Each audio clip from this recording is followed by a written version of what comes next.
what is going on with some of the Iran action and the hyperinflation that we've been seeing in Iran. And, in his kind of framework, he views the purpose of all of this action to bump and shift Iran from an IRGC led private equity, private military regime towards a civilian regime while trying to maintain the same order. So, as we go through that, and as I flip us over to our discussion slides here, we're going to first take a little pit stop and talk about where Iran is at in terms of hyperinflation and just inflation generally, compare that to history a little bit. And then we're going to go into some comparisons of IRGC versus the Central Bank of Iran.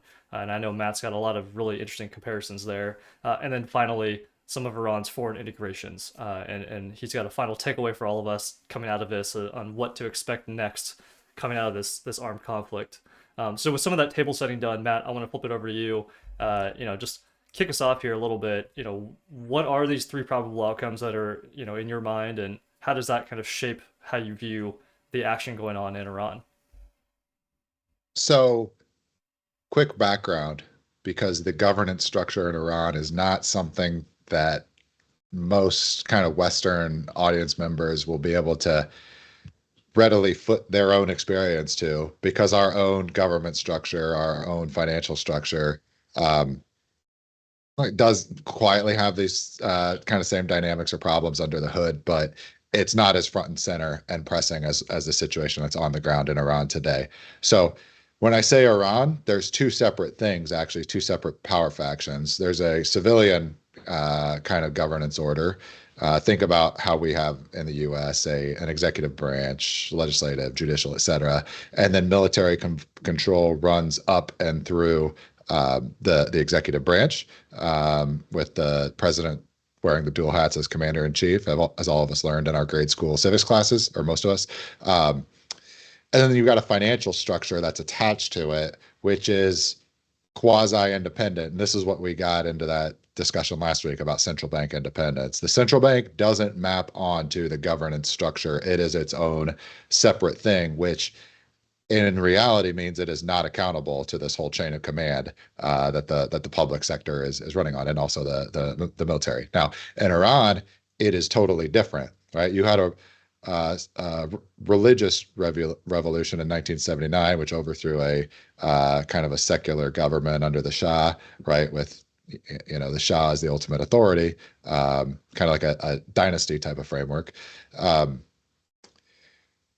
But you had a scenario where, because in this situation where you have a complete reversal, or a complete new government being installed, replacing an older government, there is a huge risk that everybody knows about in these situations where it's night of a thousand knives.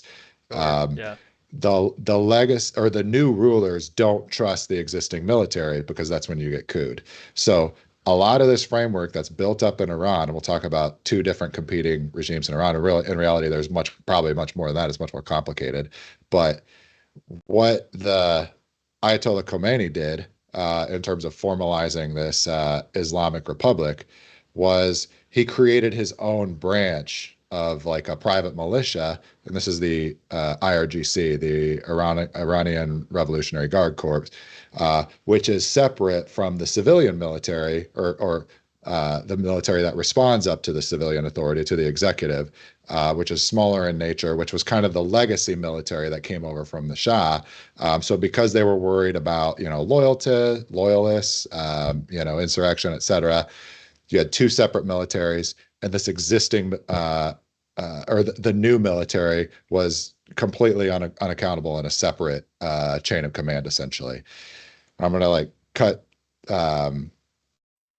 cut this short, like keep it succinct. But essentially what happened over the course of 40 to 50 years, from 1979 to 2026, is this paramilitary gradually built up power.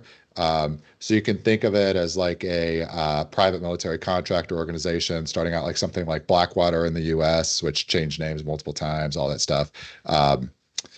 But then it began as, you started going through the 80s, the Iran-Iraq War. You get into the 90s, the Reconstruction and development contracts, as we, kind of entered pseudo peacetime in the Middle East for a brief window. You started to see the IRGC start to build out businesses, and it starts to slowly build up this empire. So it looks like a private equity shop, if you will. It's got infrastructure development, like no bid contract agreements with the that it holds with the not secular government, but like the civilian government. Um, Oil and gas development projects, pipelines, information technology, cybersecurity, you name it, it has a piece of this pie. So it starts to look like this hybrid of like a private equity firm and a private paramilitary firm that doesn't report to anybody. So it ends up being like this kind of untamable beast that ultimately takes over the governance authority of the Iranian economy itself. And that's the situation that's built up over the last 20 to 30 years as this thing has just compounded, right, and become more and more controlling of the Iranian government, finance, and military itself.